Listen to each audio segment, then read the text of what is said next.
Jeff Fillion. Check this out. Are you ready? Yeah! Radio X. Mon ami Frank, le dédomiseur est avec nous autres, avec toute la gang. Pat est là, Jerry est là. Mon nom est Jeff Fillion. On souhaite un bon lundi.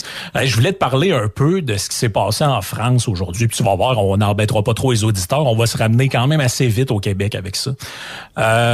En fait, sans trop de surprise, les Français ont fait sont allés aux urnes et au premier tour, en fait, on a un revival de ce qui s'est passé la dernière fois en 2017 avec Emmanuel Macron face à Marine Le Pen. Là, la seule affaire qui change là-dedans, c'est que les intentions de vote au deuxième tour, contrairement à 2013 où c'était 2017 où Macron était nettement devant Le Pen, là, ça semble plutôt être au coude à coude. Là, on parle du 45-54. Mais on peut-tu rappeler, Frank, aux Québécois que moi je suis pas je suis pas ça, mais j'aime ça savoir, puis tu sais, je pense que c'est important qu'on le sache là. Je veux dire, c'est quand même un pays qu'on est lié, on est cousins, etc. Puis c'est un des grands pays du monde avec une grande histoire.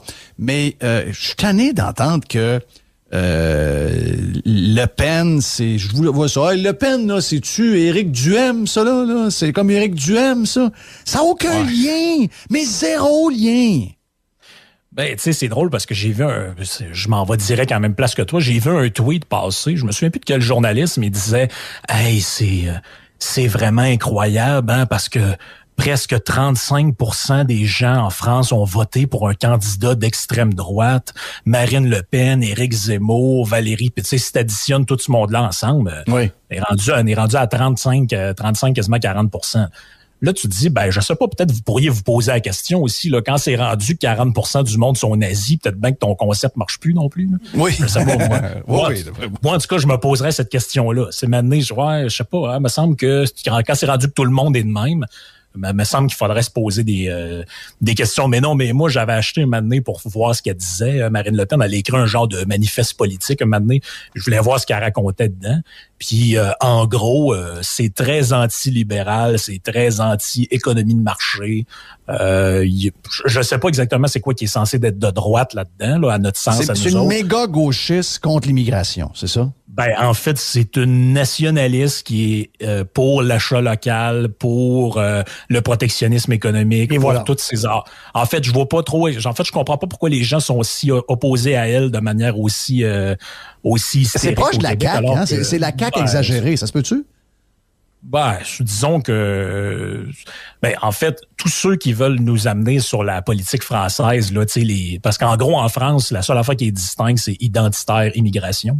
Grosso modo, c'est ça. Parce que si tu prends Marine Le Pen et son principal opposant de gauche, qui est Mélenchon, ils tiennent à peu près le même discours sur l'Union européenne, sur l'économie, mais là où ils s'entendent pas, c'est sur l'immigration. Fait qu'en gros, là-bas, c'est ça le sujet.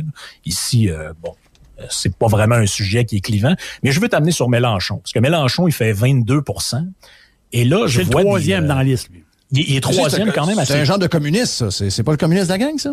Lui, il a été pendant genre 30 quelques années sénateur socialiste, puis il est dans un parti qui a changé de nom, mais ça s'appelait le Parti de gauche avant. Mais bref, c'est lui qui représente la gauche, la grosse gauche française.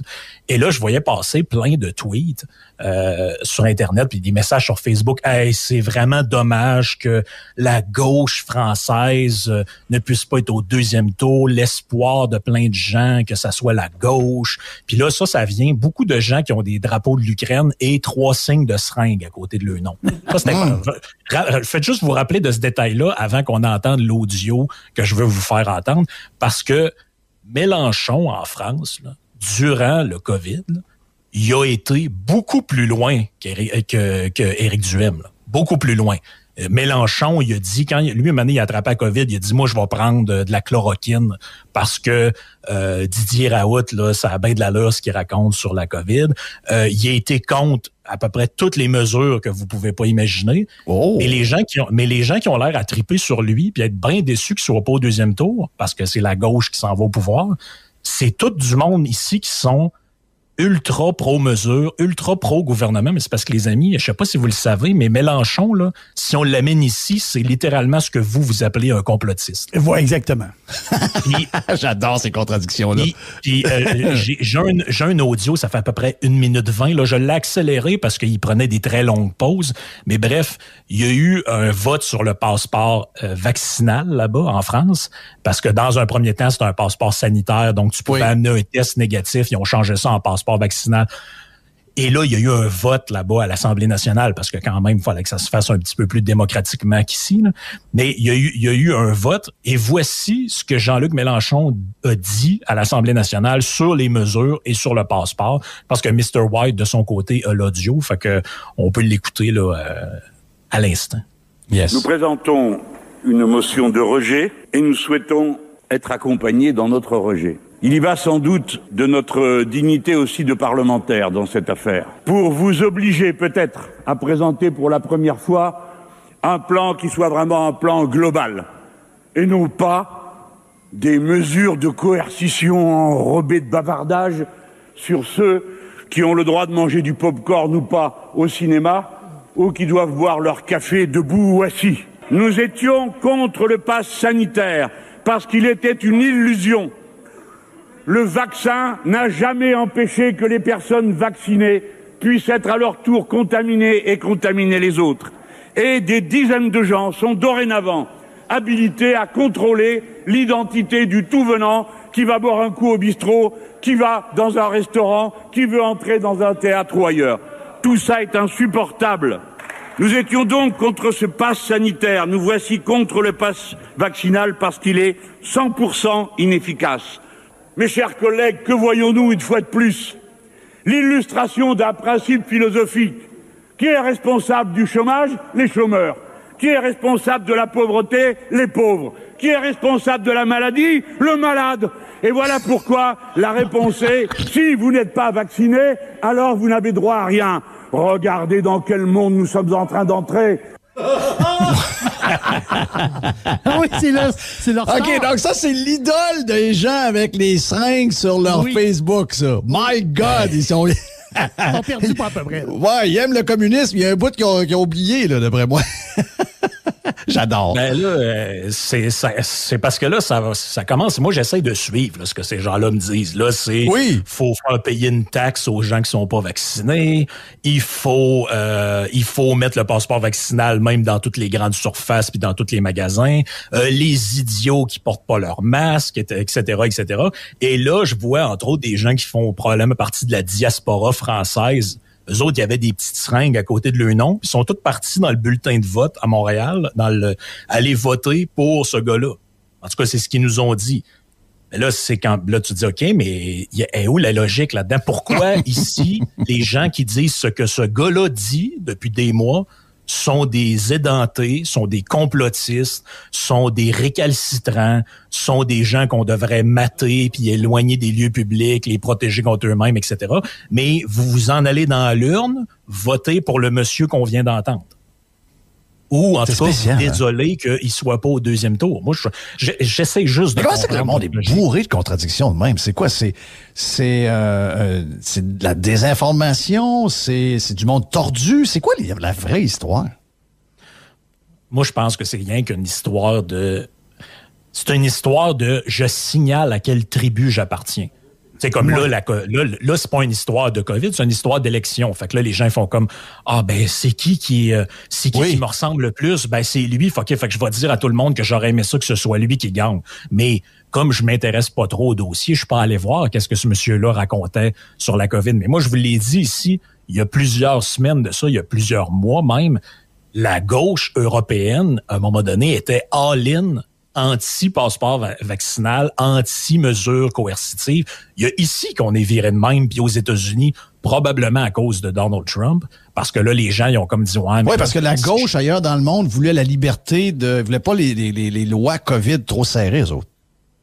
Ben oui, c'est exactement ça, parce qu'ils voyaient bien que c'était quoi l'effet objectif de ça? C'est que ça marginalisait des gens qui sont déjà marginaux, comme par exemple les sans-abri, etc.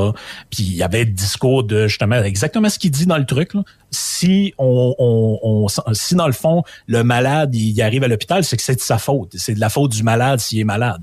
Il y avait juste à se vacciner. Puis je veux dire, ça date de quelques semaines, mais on le voit tous les jours aujourd'hui, là. Les gens, c'est un en arrière de l'autre, là. Malgré mes 3 doses, je vous annonce que j'ai la COVID. Puis merci au vaccin qui m'a permis de ne pas aller à l'hôpital. Ouais, mais moi j'en connais plein qui n'auraient pas de vaccin, ils sont pas allés à l'hôpital non plus.